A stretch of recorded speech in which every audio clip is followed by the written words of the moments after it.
जब मृत्यु हो जाती है तो उसे मिट्टी में दफन करना अच्छा होता है, जलाना अच्छा होता है या गंगा जी में समाधि देना? जलाना, अंतिम संस्कार। क्यों अच्छा होता है वो कुछ व्याख्या कर दीजिए हमारा। क्योंकि पंच तत्वों से शरीर बनता है। जी हाँ।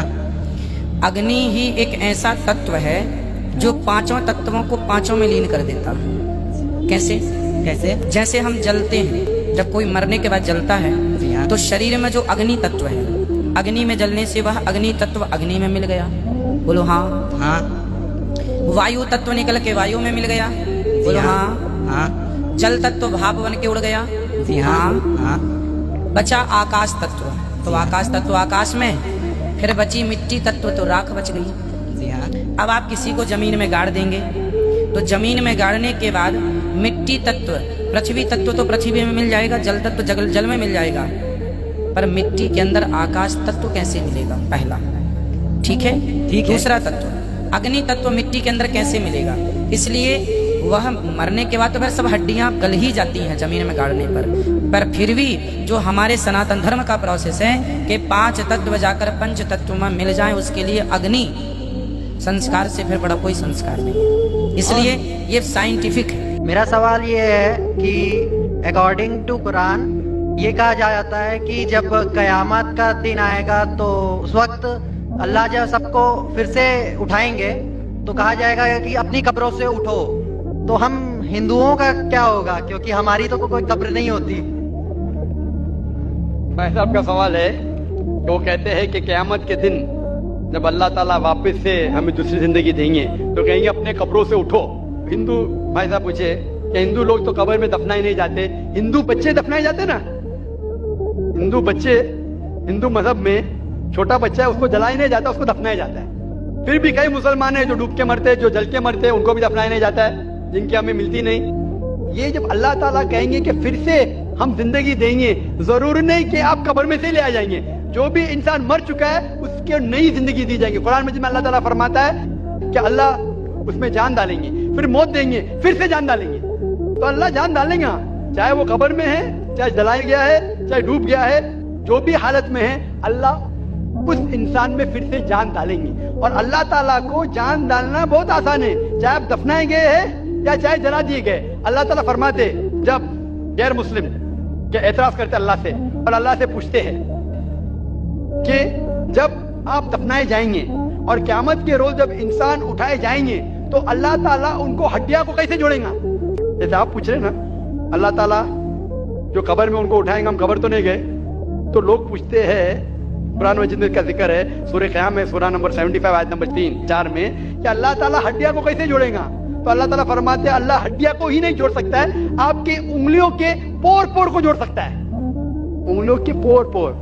आप सोचते हो अल्लाह ताला क्यों कहता है क्या उंगलियों के पोर पोर को जोड़ सकता है? आज की साइंस ये कहती है, सर फ्रांसिस गोल्टन एक साइंटिस्ट है जो सन 1880 में एक डिस्कवरी किए कि फिंगर प्रिंटिंग मेथड के दो इंसान करोड़ों लोगों में भी उनके फिंगरप्रिंट यकसा नहीं हो सकते। तो अल्लाह ताला फरमाते हैं हड्डियों को तो छोड़ो, मैं आपके उंगलियों के पोर पोर को इकट्ठा कर सकता हूँ और हूबहू वैसे पैदा कर सकता हूँ। तो अल्लाह के लिए फिर से जान डालना बहुत आसान है, चाहे वो इंसान दफनाया गया है या जलाया दिया गया है या डूब के मरा है। अल्लाह को फिर से जान डालने में, चाहे वो मुसलमान मरा या हिंदू मरा या ईसाई मरा, अल्लाह को जान डालने में बहुत आसान है, कुन फयकुन। और फिर से हमें नई जिंदगी दी जाएंगी और फिर हिसाब किताब किया जाएगा। और हिसाब किताब में अगर आप अल्लाह के अहकामात पे अमल किए तो इंशाअल्लाह आप जन्नत में जाएंगे, इस दुनिया के इम्तिहान में सफलता पाएंगे। लेकिन अगर उनके अहकामात पे आपने नहीं चले, उनके मुताबिक नई जिंदगी बसर करे, तो आप इस जिंदगी में सफलता नहीं पाएंगे। Hope the answer the question. जो भाइयों के शोबे में, मेरा नाम किरण कुमार, मैं आंध्रा वाले हूँ। So I don't know Hindi very much, my friend will translate my question in Hindi. ఇప్పుడు మామూలుగా ప్రతి మతము ప్రతి కులము కొన్ని ఉన్నాయి. ఏంటంటే ప్రతి మతం వాళ్ళు వేరే వాళ్ళని బ్లేమ్ చేసి లేకపోతే పాయింట్ అవుట్ చేసి ఒక మతంతో కంపేర్ చేసినప్పుడు మాత్రమే వాళ్ళ దేవుళ్ళని హైలైట్ చేసుకోగలుగుతున్నారు. వితౌట్ కంపారిజన్ మనం మన దేవుడి గొప్పతనాన్ని చెప్పలేమా అని నేను అడుగుతున్నాను. भाई साहब का सवाल ये है कि हर मज़हब के लोग ये कोशिश करते हैं कि अपने तसव्वुर खुदा को दूसरे मज़हब के तसव्वुर खुदा से कंपेयर करें और ये अपने आप को बेहतर बताएं। क्या ये मुमकिन नहीं है कि हम अपने ही मज़हब के तसव्वुर से ही साबित करें कि सबसे बेहतरीन कॉन्सेप्ट ऑफ गॉड है? भाई साहब का सवाल था कि अक्सर मजहब के मानने वाले ये साबित करना चाहते कि हमारे मजहब का जो कॉन्सेप्ट है खुदा का, जो तस्वुर है, वो दूसरे मजहब से बेहतर है। क्यों ना ऐसा समझे कि हमारे मजहब के तस्वुर को माने और उसके अमल करे। आप जो कह रहे बिल्कुल सही कह रहे, और वही मैंने आखिरी हफ्ते शनिचर को जो तकरीर थी आलमी भाईचारे की तकरीर, उसमें मैंने ये साबित किया कि हर मजहब, आप जब मजहबी किताबों का मुताला करते हैं, जो कॉन्सेप्ट ऑफ गॉड है, जो खुदा का तस्वुर, वो यकसा है। सारे मजहब में कहा गया है खुदा एक है। सारे मजहब में कहा गया है कि खुदा की कोई प्रतिमा नहीं, कोई पेंटिंग नहीं, कोई पिक्चर नहीं। इस्लाम के अंदर, क्रिश्चियनिटी में, हिंदुइज्म में, इसमें कहा गया है कि बुत परस्ती गलत है। जब आप मजहब की किताबों का मुताला करते हैं, पता चलता है कि मजहब के मानने वालों को खुद को नहीं पता उनकी मजहबी किताबों में क्या लिखा है। इसीलिए मेरा जो काम है, मेरा जो मकसद है, लोगों को अपनी मजहबी किताबों से जोड़े ताकि वो हक को जाने। जिस तरीके से अल्लाह ताला फरमाता है सूरह अल इमरान में, सूरह नंबर 3 आयत नंबर 64 में, ताअलू इला कलिमतिन सवाइम बैना व बैनकुम, आओ हम उस बात की तरफ जो आप और हम में यकसा है।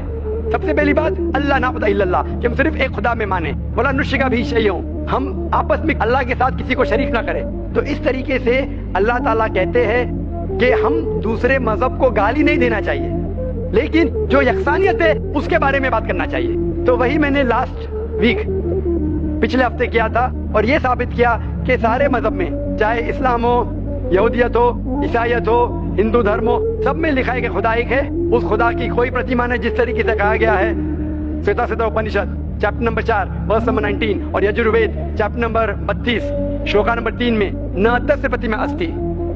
प्रतिमा के मानी है अक्स, picture, painting, photograph, idol, sculpture. लिखा है ना तस्य प्रतिमा अस्ति, उस ईश्वर, उस भगवान, उस खुदा की कोई प्रतिमा नहीं, कोई अक्स नहीं, कोई पिक्चर नहीं, कोई पेंटिंग नहीं, कोई